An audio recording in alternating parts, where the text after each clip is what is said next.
à tous, aujourd'hui cinéma survivaliste et nous allons parler du film Gladiator, un des grands films des 30 dernières années, euh, tourné par Ridley Scott, film qui reprend quelques pages d'histoire romaine, la mort de Marc Aurèle, de l'avènement de son fils Commode comme empereur, son court règne beaucoup plus court dans le film qu'en réalité, et surtout sa mort. Et à l'intérieur de cette page d'histoire, eh bien, nous suivions l'histoire du général Maximus Decimus Meridius, euh, figure inspirée de différentes figures historiques romaines, dont des généraux effectivement de Marc Aurèle, mais aussi de Cincinnatus. Alors, vous allez me dire, histoire de survie, c'est-à-dire, certes, l'histoire de survie individuelle dans ce film est relativement succincte. Je ne pense pas vous dévoiler l'histoire en vous racontant que ce général qui veut défendre en fait le vrai empereur assassiné par son fils, ce qui n'a pas été le cas dans la réalité, mais et qui a encore un sens de l'honneur, un sens de l'honneur romain dans un empire qui est déjà décadent et puis déjà depuis bien longtemps proie aux intrigues et des luttes pour le pouvoir, eh bien, nous avons ce général qui est laissé pour mort, en tout cas évidemment destitué, euh, laissé pour mort dans le film. Toute sa famille est tuée et finit capturé et vendu comme esclave pour devenir gladiateur en Mauritanie kaisarienne 6, province romaine, protectorat romain, à peu près entre le Maroc et l'Algérie, sur la frontière nord du Maroc, on va dire, pour faire simple. Eh bien, nous avons une région qui n'a jamais vraiment été romanisée d'ailleurs, avec des gens très fiers et très intéressants. Bref, de son statut de gladiateur, il va évidemment rêver je crois qu'il va s'appeler Proximo, ce sera son nom de reine, son nom d'artiste, et son objectif va être de survivre justement pour pouvoir se venger, pour pouvoir faire face à l'empereur un jour et peut-être avoir une chance de l'affronter. Alors évidemment, la survie de ce personnage telle qu'elle est montrée dans ce film est une survie bien sûr physique, mais aussi psychologique, c'est-à-dire qu'à un moment, pour survivre, et ça c'est le message, il y a beaucoup de messages dans ce film, mais dans cette histoire, mais le message au titre individuel, c'est que si vous voulez survivre, il vous faut un objectif. Ça c'est quelque chose que l'on retrouve, et j'en parle dans mon livre sur la peur, on retrouve dans la survie, les survivants des grandes catastrophes ou des accidents, etc., ne réfléchissent pas en termes de grande stratégie. Ils ne réfléchissent pas, une fois qu'ils sont dans le problème, la grande stratégie, elle doit se faire avant. Mais une fois qu'ils sont dans le problème, ils réfléchissent par petits pas.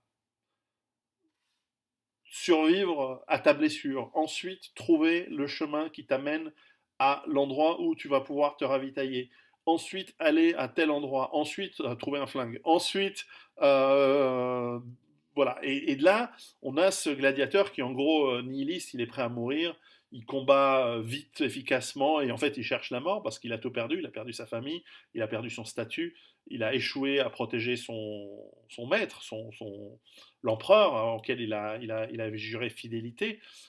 Et l'idée qu'est Rome a été évidemment dévoyée et il se sent dégoûté par ces luttes de pouvoir. Il pourrait déprimer et se laisser tuer. Non, il finit par avoir cette idée où il se dit, je dois gagner le prochain combat, je dois organiser les gladiateurs autour de moi pour avoir une équipe de gladiateurs capable de combattre dans ces grands jeux qu'organisaient régulièrement les empereurs et où il y avait des grandes équipes de gladiateurs les unes contre les autres. C'était pas toujours aussi sanglant, mais enfin, le gladiatorage, je pourrais vous en parler des heures, j'adore. C'est une activité passionnante et une histoire vraiment intéressante. Il y a des livres super sur le sujet et les Français sont très bons dans l'histoire je crois qu'il y a de l'université de Narbonne, sauf erreur, qui a des professeurs très très calés sur le sujet. Mais je m'égare. Et on travaille ensuite et se dit voilà, maintenant il faut que je survive le prochain combat. Maintenant il faut que je réussisse à faire face à l'empereur. Maintenant il faut. Ensuite, il y a d'autres histoires qui s'imbriquent, mais qui sont moins liées à la survie en tant que telle, puisque évidemment, il y a différents complots, il y a l'organisation d'un coup d'État qui se met en place, qui va finalement échouer, mais à la fin, effectivement, on voit que Maximus va vouloir avoir sa vengeance, et comme il le dit, si je l'aurais pas dans cette vie, je l'aurai dans la prochaine. Ce qui est tout à fait dans la logique d'ailleurs de l'époque. Le film est assez bien rendu historiquement, il y a quelques petites erreurs, comme je l'ai dit, le règne de Commode a duré longtemps, bien pas que quelques mois comme on peut l'imaginer, ou quelques années comme on peut l'imaginer dans le film, il a duré quand même pas mal d'années. Euh, et c'est d'ailleurs à la mort de Commode qu'il y a une période très troublée de la période romaine qui commence. Mais donc c'est un film très intéressant parce qu'on voit finalement que on peut même dans la situation la pire, puisqu'on passe là, il passe du statut de général en chef des armées du Nord de l'Empire romain au statut de quasi-esclave, enfin esclave.